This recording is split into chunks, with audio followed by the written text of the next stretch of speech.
Now the news in detail. The Senate on Tuesday summoned the Minister of Defense, service chiefs and heads of the Nigerian Police Force and the Department of State Services over the unending insecurity situation in the country. The resolution followed a motion moved by Senator Bello Mandia from Katsina State on the abduction of about 333 students of a secondary school in the state recently by unknown bandits. The Red Chamber also urged President Muhammadu Buhari to implement the report of the Senate Committee on Security Challenges without further delay. Meanwhile, members of the upper chamber in their various contributions to the motion specifically passed a vote of no confidence on heads of various security agencies in the country over their inability to prevent the abduction of the innocent children. They also expressed deep frustration that President Buhari had consistently ignored all resolutions passed by the Senate on the issue of insecurity in the country. They insisted that the nation's chief security officer should sack the service chiefs without further delay. A bill for an act to establish the Nigerian Peace Corps, or NPC, to empower, develop and provide alternative employment for youth to facilitate peace and community services has passed second reading in the Senate. The passage on Tuesday was sequel to the presentation of the lead debate by the sponsor of the bill, former Senate leader Ali Ndume of the All Progressives Congress, Borno South. The President of the Senate, Ahmed Lawan, thereafter referred the bill to the Committee on Interior for further legislative actions. In his lead debate on the general principles of the bill, Ndume said the bill was read the first time in the 9th Senate on December 17, 2019. According to him, the Peace Corps of Nigeria, which came into existence in 1998, was an incorporated body by the Corporate Affairs Commission, adding that based on its laudable achievements over the years, the Peace Corps was accorded federal government recognition through the Federal Ministry of Youth and Sport Development. The House of Representatives has called for the immediate suspension of the controversial Special Work Scheme of the federal government. The National Assembly and the Federal Ministry of Labor, Employment and Productivity had clashed over the recruitment of 774,000 workers for the scheme. At plenary, the House asked the Federal Ministry of Finance, Budget and National Planning not to fund the scheme, which is billed to take off in January 2021. The National Assembly had appropriated 52 billion naira for the exercise in the 2020 Appropriation Act. It was to begin in November. The House also faulted the removal of the Director General of the National Directorate of Employment, Nasiru Argungu, who had backed the Parliament in the controversy. The House urged President Muhammadu Buhari to reverse himself on Argungu's sacking. The Minister of State's Labor and Employment, Festus Keyamo, had since appointed Argungu's replacement in the person of Abubakar Nuhu Fikbu, following the order of the President. The Federal High Court in Abuja on Tuesday adjourned further hearing on the certificate forgery case the All Progressives Congress filed against Governor Godwin Obaseki indefinitely. The adjournment followed an appeal which Governor Obaseki lodged before the Abuja Division of the Court of Appeal. Governor Obaseki had gone to the appellate court to challenge the refusal of the trial court to expunge some paragraphs in APC's reply to a counter affidavit he filed in opposition to the pre-election suit against him. Though the APC and its chieftain in Edo State, Edobo Williams, who is the second plaintiff in the matter, opposed Obaseki's request.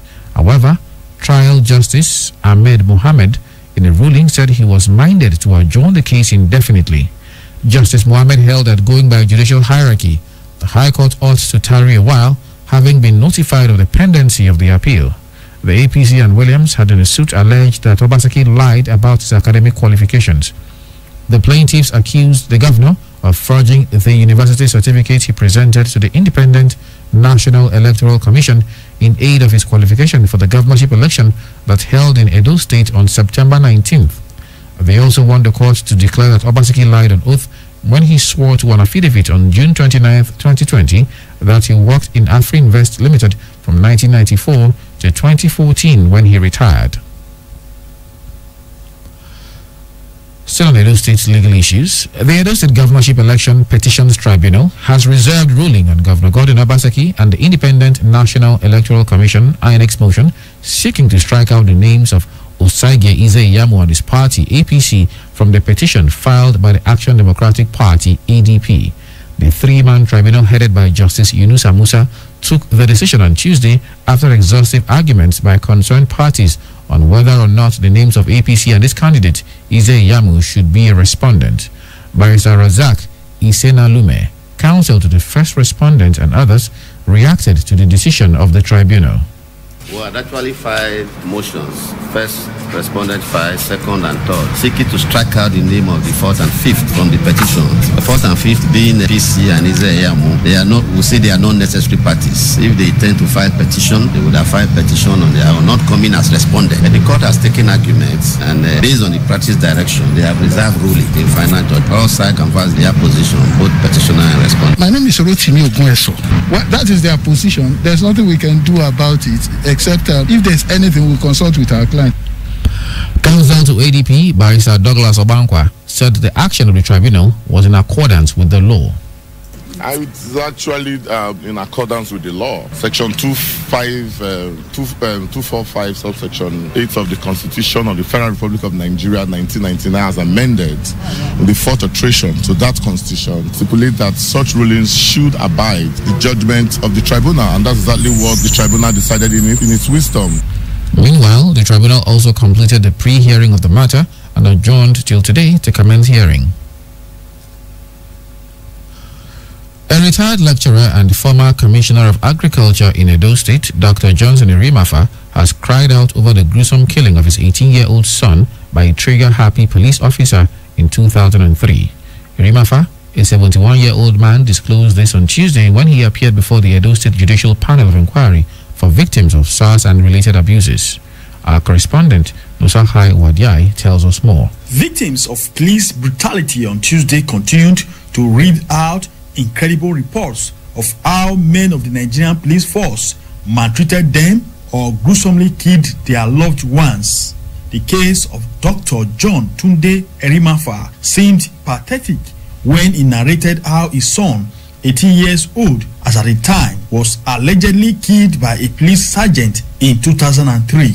The retired mathematics lecturer from Ambrose Ali University in Ekpoma and a one-time Commissioner of Agriculture in the state during the administration of Captain Antonin Oyerigbule told the panel that his late son wished to be the president of the nation when he grew up, but his dream was cut short by the police officer.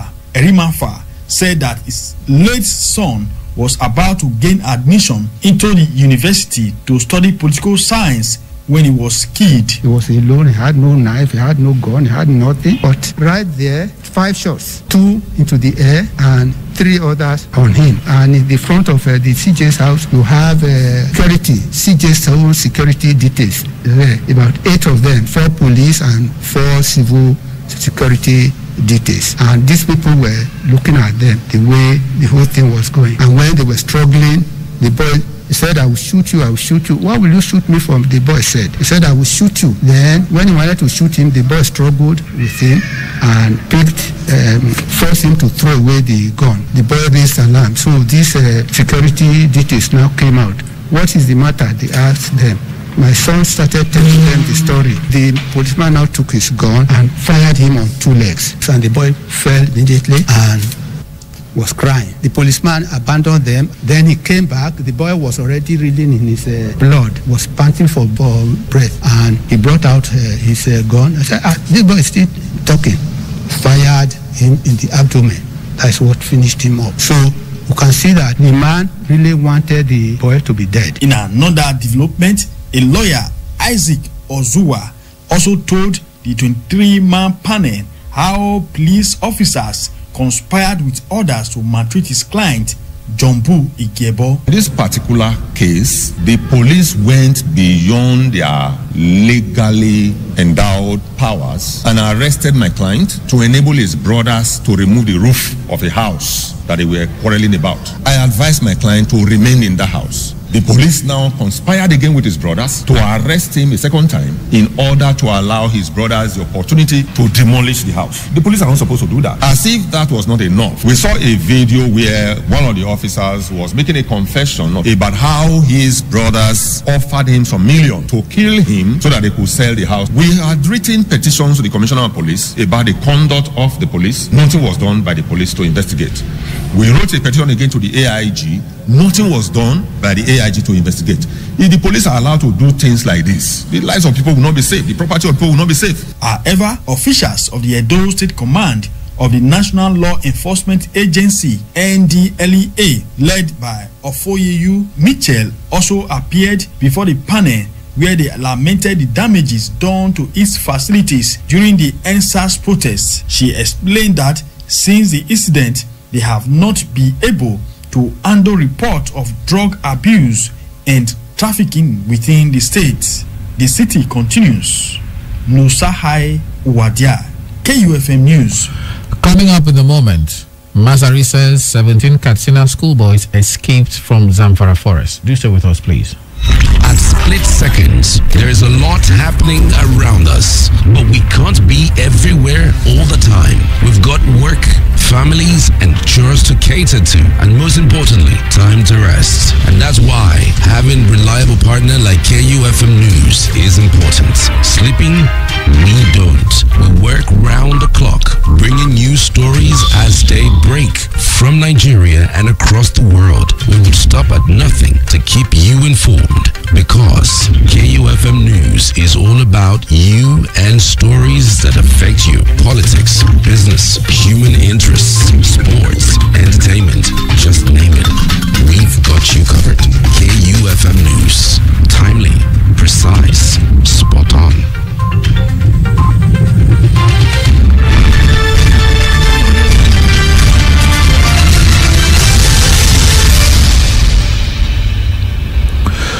Welcome back.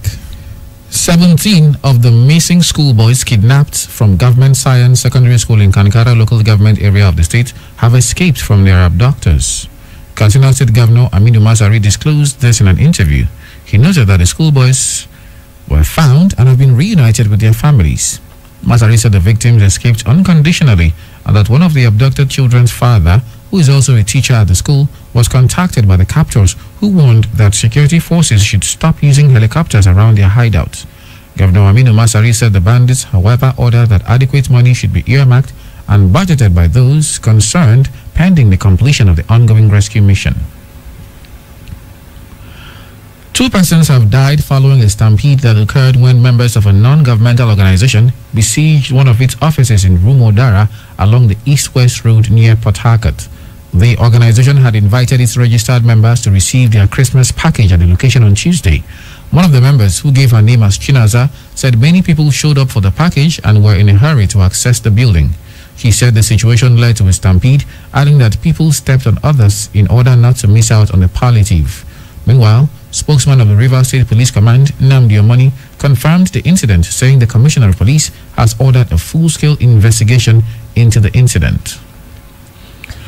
Coming up in the moment on our business news, Senate passes Finance Bill 2020. More to come with Gospel of Orlando in our business news bulletin. 1,000, 2,000, 3,000, 1 million, 2 million, 3 million, 600 billion, and the last kobo. Oh yes, we follow the money. It's all about the business and the business of business. The gains and the losses. The bulls and bears. The rise and falls. The risk and the satisfaction of seeing the last kobo rise to millions. On KUFM's Business News, the simple and complex jargons of business just make sense. Get the trending news on the morning market, forecast, investment opportunities, policy changes, and other breakout information on the ever-busy world of business. KU Business News, Monday to Friday on our news dawn, 6:30 to 7 a.m. Good morning. The Senate on Tuesday passed the Finance Bill 2020 transmitted to the National Assembly by President Muhammadu Buhari 2 weeks ago.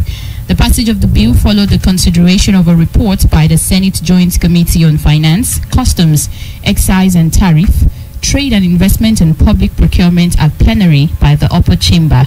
Chairman of the Joint Committee, Senator Solomon Adeola, in his presentation said the Finance Bill 2020 specifically seeks to amend 17 key aspects of extant laws.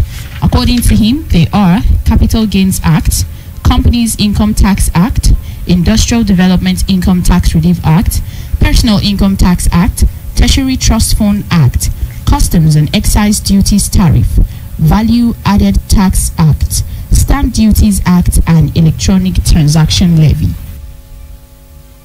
Other areas amended are Federal Inland Revenue Service Establishment Act, Nigeria Export Processing Zone Authority Act, Oil and Gas Export Processing Zone Act, Crisis Intervention Fund, Unclaimed Funds Trust Fund, Companies and Allied Matters Act 2020, Fiscal Responsibility Act, and Public Procurement Act. President Buhari had in a letter dated 25th of December 2020 said the passage of the finance bill would support the implementation of the 2021 budget through key reforms in taxation, customs, excise, fiscal, and other laws.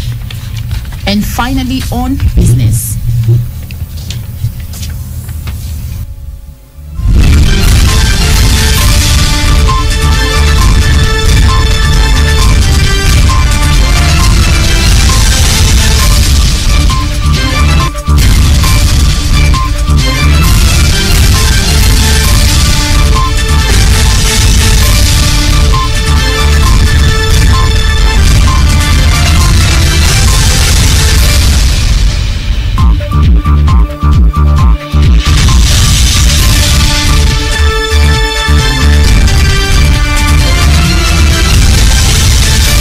Finally, on business, Nigeria's headline inflation has increased for the 15th consecutive month to 14.89% in November 2020 from 14.23% in October. The report, which was released on Tuesday by the National Bureau of Statistics, NBS, also shows a spike in food inflation, which jumped to 18.30% in November from 17.38% in the previous month, while core inflation declined to 11.05%. The Statistics Office attributes the rise in the food index to increases in prices of major food commodities, including potatoes, yam, and other tubers, as well as fruits and vegetables. Urban inflation was up to 15.47%, while rural inflation was seen at 14.33%, also in the month of November. On a year-on-year basis, food inflation was highest in Kogi by 24%, Sokoto and Zamfara by 20.60%, Ebonyi by 20.20%, while Abia by 16.20%, Bauchi by 15.60%, Gombe and Nasarawa by 15% recorded the slowest rise. The latest inflation figure is in line with the financial derivatives forecast of 14.8%, where the analyst cited November as the first month in which the impact of the increase in the price of PMS and a partial rise in electricity tariffs will feed into the inflation baskets. And that's it on business. And in sports, Ilkay Gundogan's opener cancelled out by Ruben Diaz's own goal, and an inspired Sam Johnston produced a stunning goalkeeping performance to frustrate City, who are now 5 points off the leaders. Sanofi Francis has more on our sports bulletin this morning.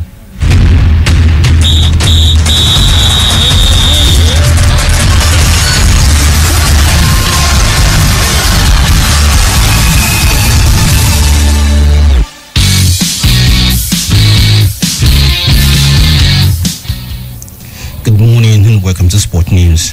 Manchester still lost more ground in the Premier League title race as battling West Bromwich Albion earned a crucial point with a 1-1 draw at Etihad Stadium on Tuesday night.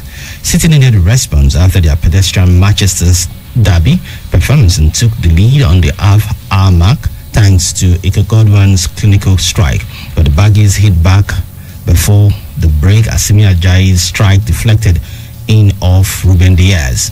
Elsewhere, Chelsea manager Frank Lampard said his players may be suffering from fatigue after Wolverhampton Wanderers came from behind to beat the Blues with an added time winner. Pedro Neto, 95th minute strike gave the hosts a dramatic victory at the Molineux and stopped Lampard's side going top of the Premier League table. Danny Prudence had equalized in the second half after Olivier Giroud put the Blues ahead. In Spain, Karim Benzema scored twice as Real Madrid beat Athletic Bilbao to move level on points at the top of La Liga table. Athletic's Raul Garcia was sent off early on after 2 bookings for fouls on Toni Kroos, who put Real ahead with a first-time drive before the break. And Kepa equalized for Athletic at the second attempt after he had a shot saved by Thibaut Courtois. Benzema then scored twice to win the game for Real Madrid. Away from the pitch to the court, where Milwaukee Bucks star Giannis Antetokounmpo has signed a contract extension worth a reported sum of £117.1 million, the richest in the NBA history. The two-time most valuable player, 26, has agreed a 5-year contract. His agent confirmed the details of the contract to reporters, with the total value beating the mark of £169.9 million set by Houston Rockets guard James Harden in 2017. The Greek forward Antetokounmpo, who was drafted 15 overall by the Bucks in 2013, would have been eligible for free agency after the 2020-2021 season if he had not signed. His new contract permits him to opt out of the deal after 4 years. The Bucks finished top of the Eastern Conference last season with the best record in the NBA, but were upset by Miami Heat in the conference semifinals during the playoffs.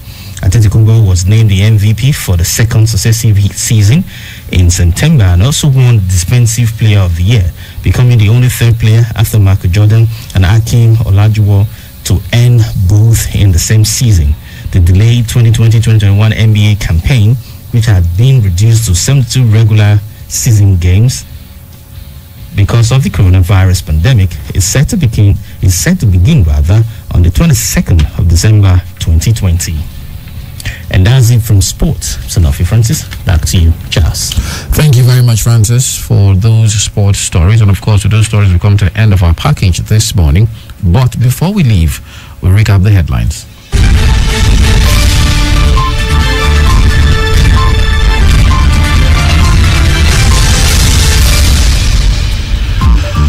The Senate has summoned the Minister of Defense, the service chiefs, and others. The court has adjourned the APC's case against Obaseki indefinitely, and 2 people have died in the Rivers stampede over Christmas package. Do remember that the continued unity of Nigeria is a collective responsibility. Be sure to play your part. Do not forget, you can listen to us from anywhere in the world by visiting our website at www.kufm.net, or you can download our mobile app from the Google Play Store. We are also live on YouTube at KUFM Nigeria, and you can also listen to us on radiogarden.com. KUFM News Dawn was produced by Blessing Asekome. I am Charles Oporum saying thanks for listening and good morning.